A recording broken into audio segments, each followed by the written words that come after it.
While watching the Overwatch Contenders qualifiers last night for the EU side of things, there were a few things I noticed. For one, that we've got a decent amount of fresh blood coming into the scene to shake things up, making me glad that we got a competitive scene that is still being challenged by new players, rather than being dominated by the old beta legends. But that's besides the point. After watching some Overwatch esports for the first time in a while, I noticed that there are a bunch of things that pro players do that we ladder players don't. And some of it is obviously attributed to them being professional players that spend a lot of time practicing and synergizing with their team. However, there are also things that we can adapt for our own gameplay on ladder, and that's what I'd like to count down today. 5 things that pro players do that we ladder players don't, but probably should. Now without further ado, let's get right into it. Number 1. Contest and abuse high ground. There's a lot to be said about high ground play in Overwatch, but the short of it is that some heroes really benefit from it because they can rain damage down with only very limited visibility for the enemies. Of course, there's more to it. The ability to get a damage advantage from a higher position without taking damage yourself to then collapse on the enemies with a coordinated dive. Something that is rather difficult to pull off for a team of randos on ladder. However, the notion stays. High ground can be very beneficial for a bunch of heroes and not enough players realize that. And I think that we should collectively learn how important it is to hold high ground with certain comps, how to best abuse it, and how to contest it when on the opposing side of it. While this is not going to be a tutorial on that exact subject, I think giving the right idea to get people to think themselves is not the worst choice either. So just try to take some time to think about which heroes really benefit from a high ground position and try to figure out when is the best time for your team to collapse on the enemies. And don't ever forget to contest the high ground when opposing a team that does exactly that. I know that we have liked our standard Reinhardt comps for a long time now, but if you play against a team that effectively abuses high ground, you won't get around playing something that can contest it. Pharah, D.Va, and Winston can push people off of it so the rest of your team can try to pick them off, or you will have to swap to a straight up dive comp to take the fight to them. Bottom line is that we don't need to be pro players to get our asses on a high position, shoot people from up there, and eventually drop down on them to give them the rest. But simultaneously, we really have to learn to pick up some heroes to give those high ground abusing suckers a harder time. So better polish your Winston aim, pull out a fresh mech, and start diving. Number 2.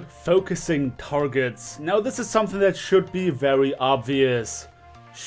But the sad truth is that a lot of DPS players really like to tunnel vision. Once they pick their prey, they really want to get them. But what's more important than chasing someone down even if it costs your life is directing your team to attack the same targets. Teamfights become infinitely more easy if you agree to attack the same guys. And what I'm saying here is not just get the mercy or something. I'm not talking about deciding to attack someone before the engagement even started. What I mean is being adaptive during a teamfight. Depending on your versus the enemy team's positioning, sometimes it makes more sense to attack someone else first, someone who's out of position, and by that makes themselves a way easier target. You might have 2 members of your team try to seize that opportunity for an easy kill while the rest of your team ignores that to go chase down someone else who they perceive to be more important. Obviously we have the hurdle of communication, something not everyone is willing to engage in, but you have to work with what you have, so you should really try to coordinate with your team and actively call shots on targets throughout your teamfight. Number 3. React to threats immediately. I think putting this right after focusing targets makes a lot of sense. Let's go for some hashtag blame DPS and get some of that good old support main whining going. It really just comes right back down to tunnel visioning, ignoring the bigger picture and deciding that whatever it is that they want to kill being more important than actually winning the teamfight. Something I've noticed pro players do a lot is turning immediately to contest threats in their own setup. The soldier doesn't think, oh, just a couple more shots on this Reinhardt shield. Not at all. When he hears that his supports are currently being shredded by a Genji, he turns immediately to take him out, and that even if the target he was currently shooting was on low health. And this is something that should be second nature on ladder. It is actually a situation where our environment not being pro play causes this to become a very effective practice. The Genji plays that you and I encounter on ladder are not as good as the pro players we see in tournaments. They often overestimate their own skills, they don't disengage early enough, so even if the target that you were currently shooting is at low HP, if you get this free pick on a cocky Genji and save your Ana in the process, then you get a pretty big advantage over a situation where your support is down. Don't think about it in a way that tells you I'm trading my support for theirs. If you can make sure that your team does not die, then that is a massive advantage, period. So stop tunnel visioning and help your fucking supports. Number 4. Coordinate movement. Yes, again, I am aware of the challenge that is voice chat on ladder, but this is not about about finding a level of communication that rivals pro players. This is literally just about having a plan, playing according to the strong points of your comp. If you want to deathball it up, then stay behind your freaking Reinhardt shield. There's no point in running a Reinhardt if all you do is run away from him or extend over the shield. There's also no point in running a Reinhardt if you pair him with a Genji, Pharah, and Winston. You just have to coordinate enough to make sure you don't run in one by one like idiots to stagger yourself. Coordinate enough to make sure that whatever heroes you run makes sense together in a way that you want to approach the objective. The next level of that would obviously be taking advantage of high ground if you win a teamfight. What I've seen the pro teams do a lot during the Contenders qualifiers was taking on a position to contest the enemy respawn rather than stacking everyone on the payload. Obviously having 3 people for maximum speed is beneficial, but being able to get an early pick on an enemy with a pulse bomb before they even get to see your payload makes the next teamfight infinitely more easy. And in the same way, you can contest them enough to deny access to a beneficial high ground position. What I'm trying to convey with this point is that the game is not won only because you won a teamfight. Don't just mindlessly stack on the capture point or payload. Make sure you are ready for your enemies engaging on you. Position yourself in a way that you can't get picked off easily and try to get a pick on an enemy before they even get to see the objective. And lastly, number 5, know when to dedicate to a fight and when not to. This one doesn't even need voice comms, it's more about being aware of what's going on. Keeping an eye on the kill feed and making a realistic assessment on the current situation. There were moments where viewers questioned a team's decision to disengage completely only because they lost one member early. But it's more than just a numerical disadvantage. Sometimes there's good reason to not take a fight if you don't have to. The reason could be that you know you would lose it anyway, given the position that your team is currently in with the way that the enemies engage on you. If you're fighting a battle you know is lost anyway, then all you do is feeding ultimate charge while being in danger of one of your team members wasting their own ultis. If you're one down king of the hill but you got the point to 99% anyway and enough time left to re-engage, then getting the heck out there to take the fight with 6 man can make more sense. All you need at that point is one team fight. Take your ultimate advantage and use it to win said last team fight rather than risking to get snowballed into a loss. Pro players are obviously really good at making quick decisions, figuring out when it's worth engaging and when it isn't. That's something that only experience can teach you. Having a backlog of matches where things did and didn't work out. That's honestly the only way of making decisions like that reliably. So don't get discouraged if your decision to re-engage with an ultimate was wrong or if you regret not having taken a fight, because that's the experience that you need to do it better next time. And this concludes today's video on 5 things that pro players do that we don't but really should. If you enjoyed the video, do let me know by dropping me a like on your way out. Subscribe if you want to see more, and hope to see you all next time.